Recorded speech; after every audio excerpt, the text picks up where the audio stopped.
በጣም ጥሩ። እንደሱ ከሆነ ዝሙት የሰራች ሴት ብታገኙ ዛሬ ከወግራ ትገደላለች በሚለው በብሉይ ኪዳን ሕግ መሰረት ወግራችሁ ትገላታላችሁ ማለት ነው። ትቀበልታላችሁ አይደለም? አሁን ደግሞ ለምሳሌ ልንገራ፣ በብሉይ ኪዳን ስታመነዝር የታየ ሴት ተወግራ ትገደላለች ይላል። በአሁን ደግሞ በብሉይ ኪዳን ከሱ የበለጠ ደግሞ በአዲስ ኪዳን ደግሞ ሴት ልጅ በአጠገቡ ስታልፍ በአይኑ የተመለከተ እንዳመነዘር ይቆጠራል። እንደውም ከአዲስ ኪዳኑ ከብሉይ ኪዳኑ የአሁን አዲስ ኪዳኑ ጠበቀው ህጉን። ስለዚህ ምንም ከዛ ላይ ብሉይ ኪዳን ስለዚህ ብትገኝ ትገደላለች ማለት ነው።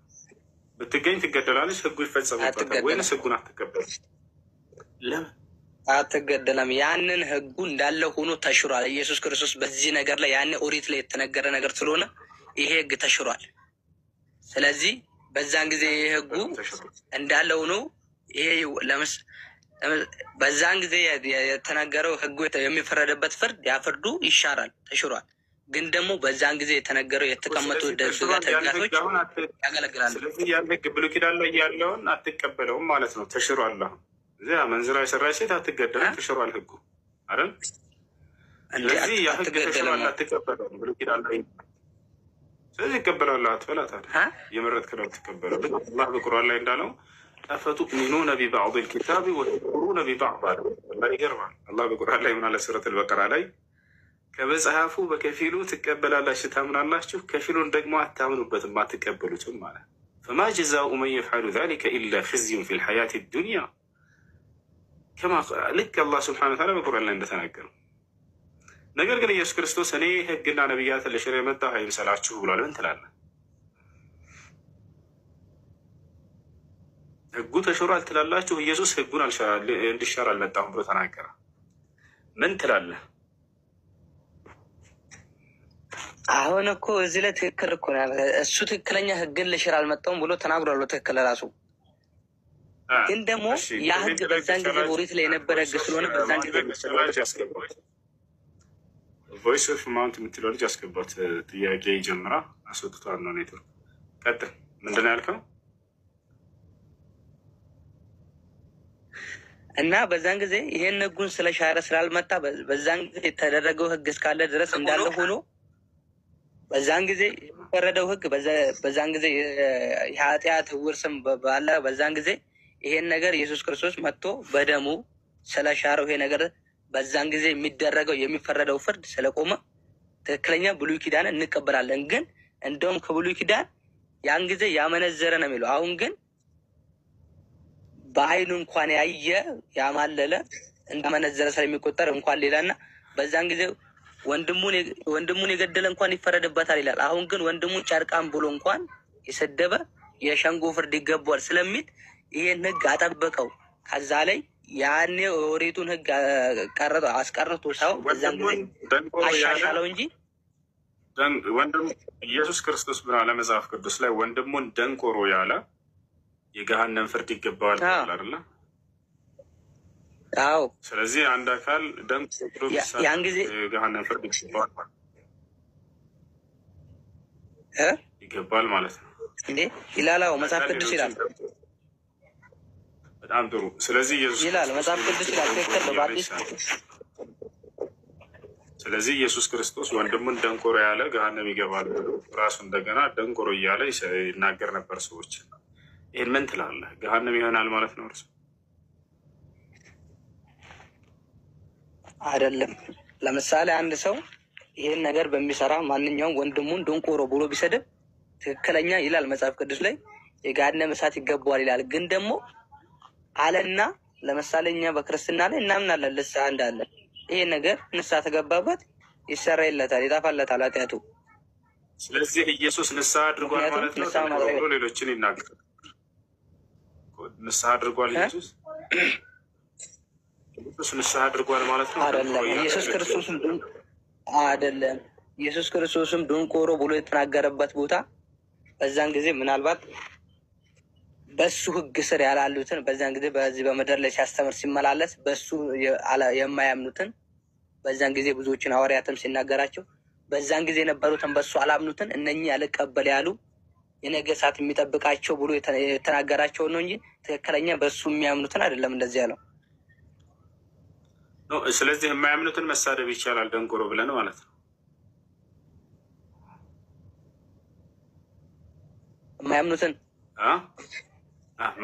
ደንቆሮ ብላቸው አሁን አዳምጥ። እኔ ለምሳሌ እኔ እንደራሴ ድረስ ለምሳሌ ክርስትና የእኔ ወንድሜ ነው የምለው ሰው ከኔ ጋር ትክክለኛ የስላሴ ልጅነት የተቀበለ ሰው ወንድሜ ነው። አሁን ለምሳሌ ሌላ አካል እኔ አሁን ሌላ ለምሳሌ እስልምና እምነት ላይ በወስድ እስልምና የእስላም እኔ ወንድሜ አይደለም፣ ያው በማህበራዊ ግንኙነት ኑረን እንጂ ምክንያቱም ትክክለኛ እኔ ወንድም የተጠመቀ ነው። ስለዚህ የተጠመቀ እስከሆነ ድረስ የኔ ወንድም የሚባለው ይሄ ስለሆነ ምንም አይገናኝም ከዛ ጋር እኮ። ስለዚህ ያላመነውን ሰው ደንቆሮ ብሎ ችግር የለውም። ያመነውን ነው ደንቆሮ ማለት የማይቻለው ነው አይደለ? በመሰረቱ እኮ እሱ ያለው ትክክለኛ ሰው መስደብ እንደማይቻል ስድብ እንደሚከለከል እናውቃለን ሁላችን እኮ። ስለዚህ ኢየሱስ ክርስቶስ ደንቆሮ እያለ ሰዎችን ሲናገር ነበር። ምን ትላለህ በዚህ? ስለዚህ ደንቆሮ ያለ ሰው ራሱ ደግሞ ደንቆሮ ጥቅሱን ንገረኝ፣ የቱ ጋር ነው የሚለው? ሊያው እሺ ላሳየህ።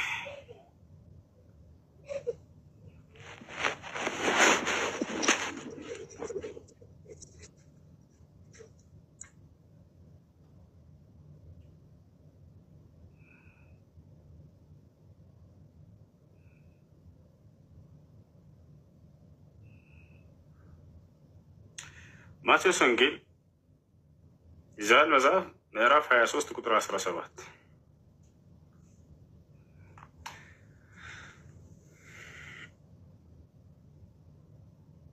አለ። ስንት? ማቴዎስ 13 ስንት? ምዕራፍ 23 ቁጥር 17 እንዲሁም እዛው ወረድ ብላ 19 ላይ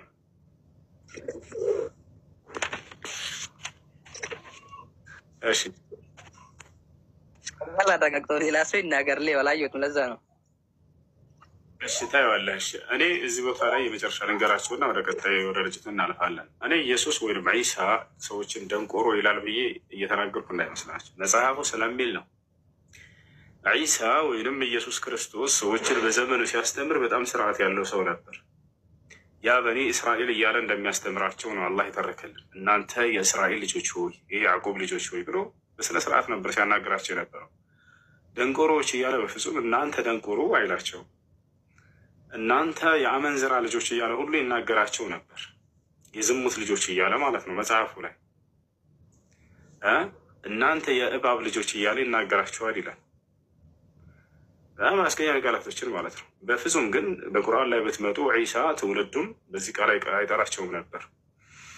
እናንተ የእስራኤል ልጆች እያለ አክብሮ ነው የሚጠራቸው። ያ በኒ እስራኤል ዕቡዱላህ ረቢ ወረበኩም ይላቸው ነበር። እናንተ የእስራኤል ልጆች ሆይ የእኔንም የእናንተንም ጌታ የሆነውን አላህን በብቸኝነት ተገዙ እያለ ነው ሲጠራቸው የነበረው። ቮይስ ከላይ ሰላም ቅድም ተቋረጠብሽ መሰለኝ። ሰላም ሰላም። ያ ኢየሱስ ክርስቶስ ስድብ አይደለም የተሳደበው።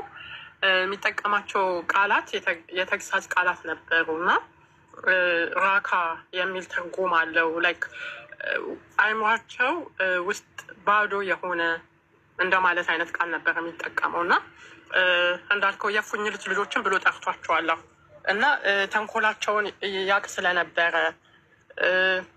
ጀስት በህግ ትምህርት ብቻ ያሉ ሰዎች ስለነበሩ እንደዚህ አይነትን ቃላት እየተጠቀመ ይገስጻቸው ነበር። ግን ስድብ ግን አይደለም፣ የስድብ ቃል ግን አይደለም። ያው እንደዛ ነው የመሰለ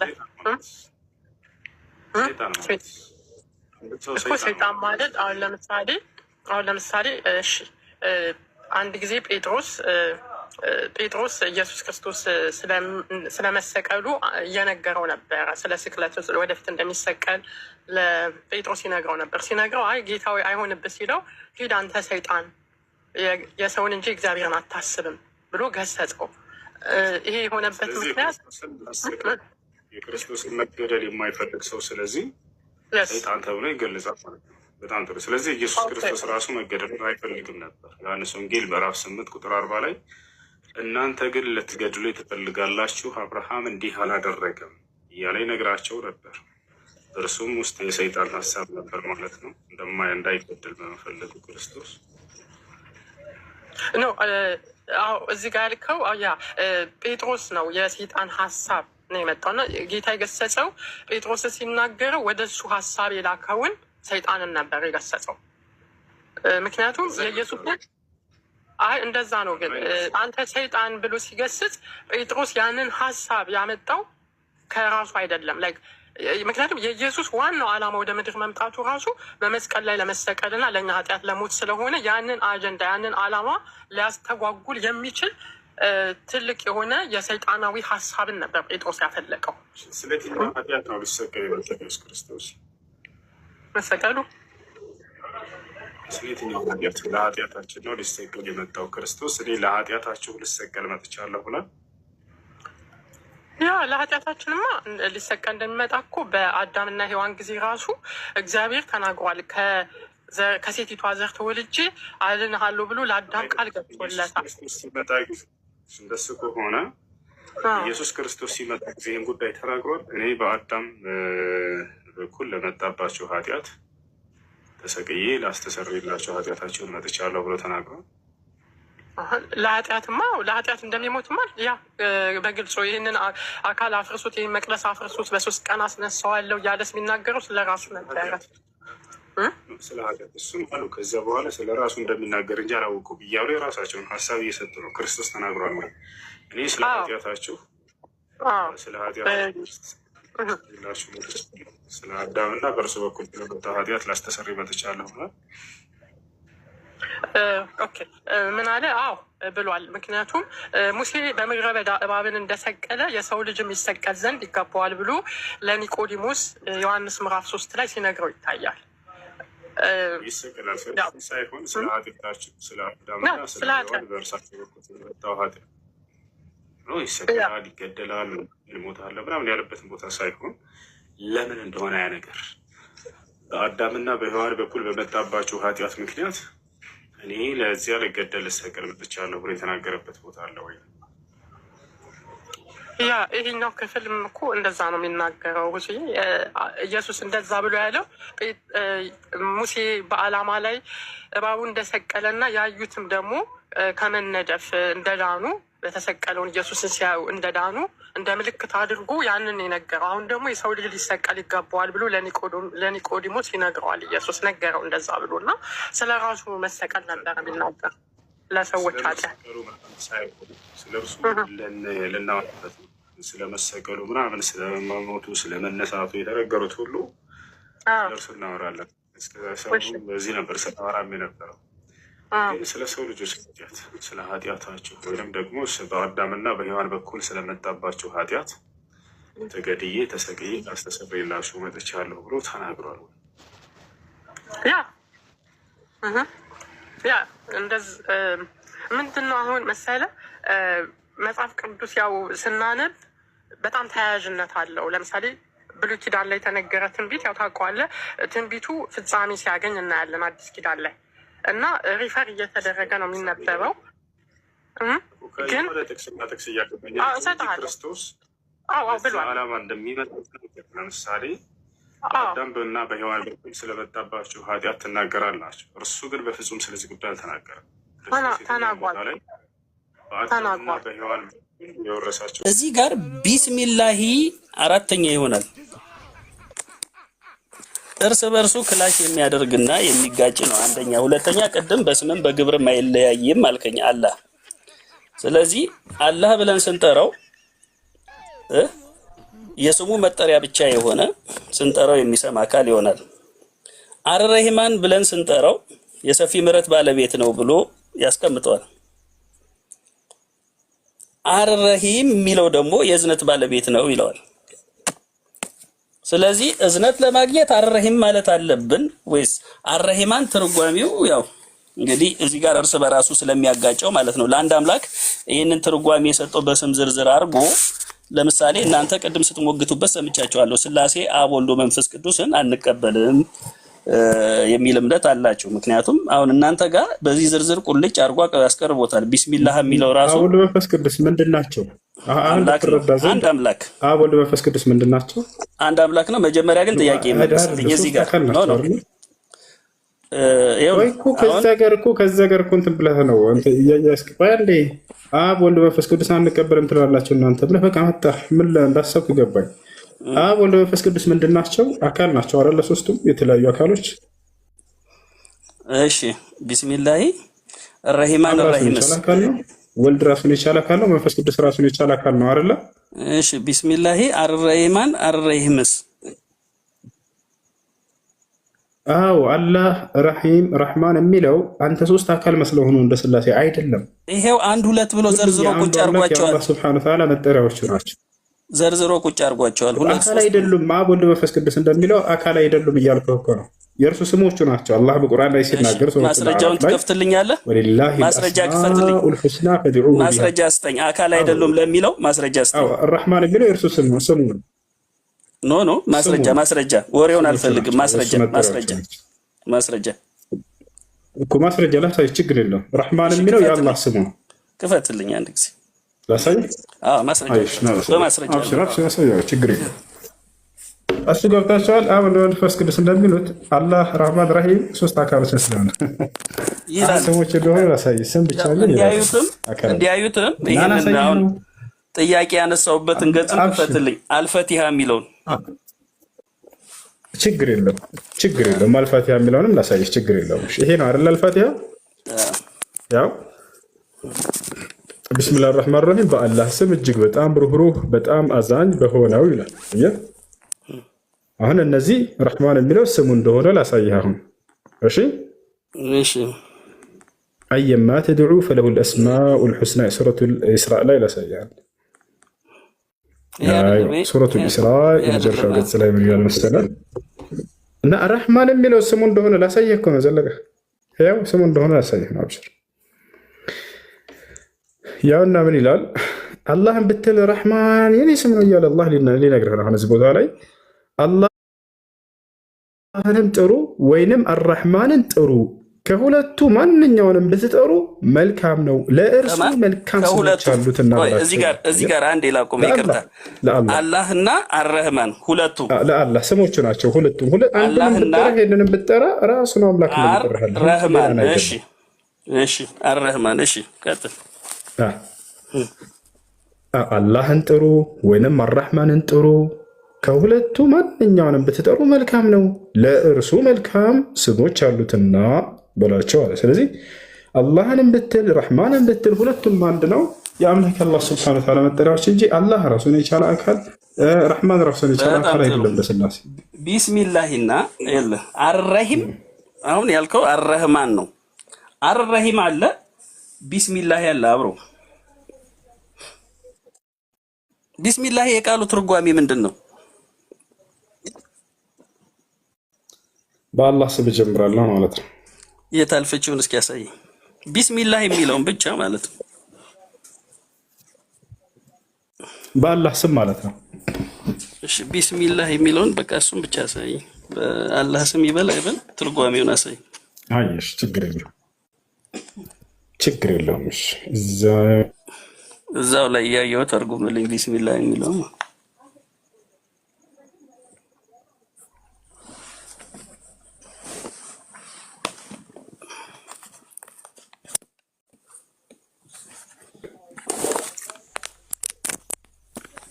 ይቆራርጣል ወይስ አይታችሁታል? አቤት አይተሃል ወይስ ይቆራርጣል? ያው ቢስሚላህ ማለት በአላህ ስም ማለት ነው። ያው ኖ ያ ነው ቢስሚላህ። እኔ አረበኛውን ስለማላነበው አረበኛውን በሌላ እንትን ቀይርልኝ። ያ ነው እዚህ ጋር ትርጉሙን አስቀምጦልሃል። በአላህ ስም ኖ አይደለም። ይሄኛው ቢስሚላህ የሚለውን ቀጥተኛ ትርጉሙን ንገረኝ ለኔ። በአላህ ስም የሚለው ሌላ የራሱን የቻለ ትርጉም እኮ ቀጥተኛ ትርጉም ያው በአላህ ስም አልኩህ። ያው በአላህ ስም ማለት ነው ቢስሚላህ ማለት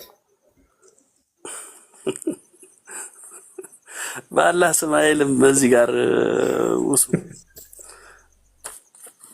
የተለያየ ነው ትርጓሜው የተለያየ ነው ያለ በአላህ ስም ይላል። እሺ እንደዚህ እናድርግ ለአንተም እንትን እንዲል ማለት ነው። ቢስሚላሂ የሚለው ቃል በቃል ትርጓሜው ብቻውን ቢስሚላሂ ቃል በቃል ትርጓሜው ምን ይላል? አሁን አንተ አያይዘህ በአላህ ስም ሳይሆን ቃል በቃል ትርጓሜዋ ምን ትላለች? ቢስሚላሂ ለመስለው ነው ይሄን የምልህ። አንደኛ ነገር ብዙ ቢስሚላሂ ማለት በአላህ ስም ማለት ነው አስተምሮ እዚህ ጋር አንደኛ እርስ በራሱ የተዘበራረቀ አምላክ መሆኑን ያስረዳል። እዚህ ጋር አንደኛ ማለት ነው ለምን يزبرعك شاوزين نزلوه تحت يلا بسرعة المسرفين يقول لكم نزلوه تحت بسرعة يتزرع الرقام لاك مهم يا السوق قبتاچن سلاسي የሚለውን እንደ አላህ ረህማን ረሂም የሚለው ሶስት አካል አድርጎት ነው በስመ አብ ወወልድ ወመንፈስ ቅዱስ የሚለው ማለት ነው። አብ ወልድ መንፈስ ቅዱስ ይወጣው እንደዛ ነው። እሺ ጥያቄ ያለው አለ?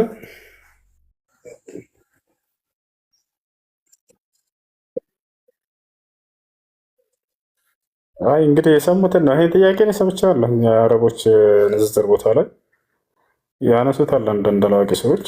ግን እነዚህ የአካል እንትኖች አይደሉም። አላህ ረህማን ራሱን የቻለ ረሂም ራሱን የቻለ ሳይሆን ስሞች ናቸው። አሁን እንዳሳየኋችሁ አላህ ሱብሓነሁ ወተዓላ በሱረቱል ኢስራእ ላይ በሱረቱል ረህማን ላይ ሁለት ቦታ ይናገራል። ረህማንም አላችሁ አላህም አላችሁ የራሴ ስሞች ናቸው ብሎ አላህ ቃል በቃል ይናገራል። የሆነ ረህማን የሚለው ሌላ አካል ምናምን ብሎ ሂሳብ የለም። የአላህ ሱብሓነሁ ወተዓላ ስሞቹ ናቸው። አላህ በቁርአን ላይ ሲናገር ወሊላሂል አስማኡል ሑስና ይላል፣ ፈድዑሁ ቢሃ ይላል። ለእኔ ለአላህ ጥሩ ጥሩ ስሞች አሉኝ በእነርሱም እኔን ጥሩኝ ይላል። የእርሱ የማንነቱ የአላህ ሱብሓነሁ ወተዓላ መንገድ ምራን ይላል። እሺ ትክክለኛውን መንገድ ምራን ብዬ የምጽፈው እኔ ነኝ ወይስ አላህ እኔ ትክክለኛውን መንገድ መራችኋለሁ ብለው ነው የሚጽፈው? እሱ ሱረቱል ፋቲሃ ይባላል። እኛ ወደ አምላካችን ወደ አላህ ጸሎት እንድናደርግበት የተሰጠን የሆነ ቃል ነው።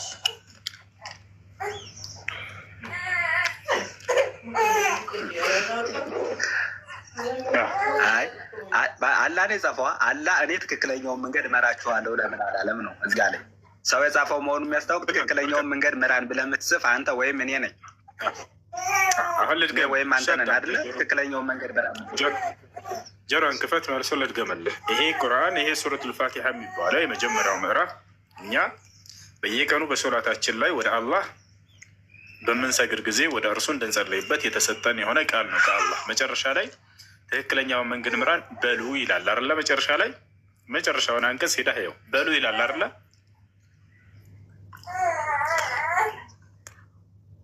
በሉ ይላል አይደል? እስኪ ክፈትልኝ ላንብበው። ፎዚ አለሽ? ፎዚት አለሽ? ፎዚታ ከላይ አለሽ? ላውጣለ እንዴ? ክፈትና ሱረቱል ፋቲሃ እና እንዴ እቢ ክፈትና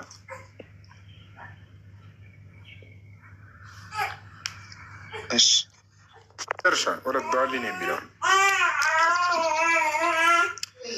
አይ ያውና መጨረሻ ላይ መንገድ ምራን በሉ ይላል አይደለ? ይታያል። እሺ ወስዬ እዚህ ላይ ይታየኛል። ግን አንድ ነገር ልንገርህ እዚህ ላይ ልጠይቅህ። የእነዚያ በእነርሱ ላይ በጎ የዋልክላቸውን በእነሱ ላይ ያልቆጠርክባቸውንና ያልተሳሳቱትንም ሰዎች መንገድ ምራን በሉ። ያ ማለት ማን ነው? ያየው የእነዚያን በእነርሱ ላይ ያልተሳሳትክባቸውን ሰዎች ነው አይደለም የሚለው እንትናት በለው። ይኸውልህ እኛን እንዴት ነው እኛ አላህ ራሱ መጨረሻ ላይ ገይሪል መግዱቢ ዐለይሂም ወለዷሊን በሉ እያለ ይሄን ጸሎት አላህ ስብሐነሁ ወተዓላ እኛ ወደ እርሱ እንድንል በሉ እያለ እያዘዘን ነው እያልኩ ነው። አይ በሉን ብቻ አትይ እንጂ እሱ በሉ ብቻ ሳይሆን እኮ የእነዚያ በእነርሱ ላይ በጎ የዋልክላቸው በእነሱ ላይ በጎ የዋልክላቸው ነው ያለ። ማን ነው በጎ ዋለላችሁ? አላህ በጎ ከዋለላችሁ በእነሱ ላይ ብሎ የጻፈው ግን በእነዚያ በእነሱ ላይ በጎ የዋልክላቸው ነው ያለ። በጎ የዋልኩላቸው ሰዎች ለምን አላለም? ለዛ ከሆነ እኛ እንድንል የታዘዝ ነው አልኩ። የዋልክላቸው እያለን አላህን እንድንናገር ነው በሉ አለ መጨረሻ ላይ እኮ የጻፈላችሁ ደግሞ ነብያችሁ ነው ማለት ነው። እንደዛ ከሆነ ስንት አምላክ ነው የምታመልከው ልጄ? እኔ አንድ። ያ አንድ አምላክ ማን ነው? የአንድ አምላክ ኢየሱስ ክርስቶስ ነው። በነገራችን ላይ ከኔው አምላክ ከመምጣት በፊት የአንተውን አምላክ በደንብ አስረዳኝ። ስለ ኢየሱስ ክርስቶስ ቀን ጥያቄ እኮ አልመለስክም። የአንድ አምላክ አልመለስክም። አዳምጥ እንጂ የአንድ አምላክ ኢየሱስ ክርስቶስ ነው። ከኢየሱስ ክርስቶስ ውጭ ሌላ አምላክ አለ? የለም። ሌላ አምላክ የለም። አብ አምላክ ነው አይደለም? አምላክ ነው። ከኢየሱስ ክርስቶስ ውጭ ሌላ አምላክ ያለ? አብ ወልድ መንፈስ ቅዱስ ማለት በመጀመሪያ ይኸውልህ፣ አብ ወልድ መንፈስ ቅዱስ ምንድን ነው የሚለውን ተረዳ። በመጀመሪያ ይኸውልህ አንተ መሸፈኛ ሆነ ያስካትን ነገር ለሰዎች የምታሰራጫትን ነገር ብቻ ማየት ሳይሆን አብ ወልድ መንፈስ ቅዱስ ማለት አብ ወልድ መንፈስ ቅዱስ አንድ ነው። በነገራችን ላይ ይሄ ጠፍቶ ወይም ደግሞ የሆነ ነገሩን አይደለም፣ ሁሌ የምጠይቃት ጥያቄ ስለሆነ ትመላለሳለህ። አብ ወልድ መንፈስ ቅዱስ አንድ አምላክ ነው የሚል ጥቅስ አለ መጽሐፍ ቅዱስ ላይ። በመጀመሪያ ኡስታዙ ያኛውን ብትመልስልኝ አይሻልም? የኔውን እስኪ አብ ወልድ መንፈስ ቅዱስ አንድ አምላክ ነው የሚል ጥቅስ አለ። አንድ አምላክ ብዬ አለ። የቱ ጋር ማስረጃ ሳይ ክፈትልኝ ላይ ነው ያውልህ። እኔን አዳምጠኝ። በመጀመሪያ አንተ ያኛውን ልታሳየን ስትችል ነው ክፈት። አብ ወልድ መንፈስ ቅዱስ አንድ አምላክ ነው የሚለው ጥቅስ አሳየን። ክፈት። ያውልህ ስማ፣ አዳምጠኝ። አለ ብለህናል። አሁን ማስረጃ አለ ብለህናል። ክፈት። ወዴት? ወደ ግራ ወደ ቀኝ አትበል። ወደ ግራ ወደ ቀኝ ያልከው እኮ አንተ ነህ። ጠያቂ እኮ ነው የገባው። ነገራችን ላይ መልስ የላቸውም። ወላሂ ላዝም የላቸውም። አብ ወልድ መንፈስ ቅዱስ አንድ አምላክ ነው የሚል ጥቅስ በፍጹም የለም እና ይሄ ነው። እሺ እረኛዬ ነው አለ ቁጥሩ በውስጡ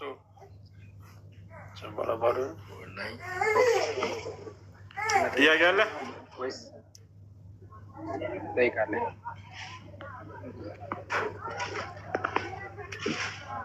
እሺ እንደ መጽሐፍ ቅዱስ ስንት አምላክ ነው ያለው?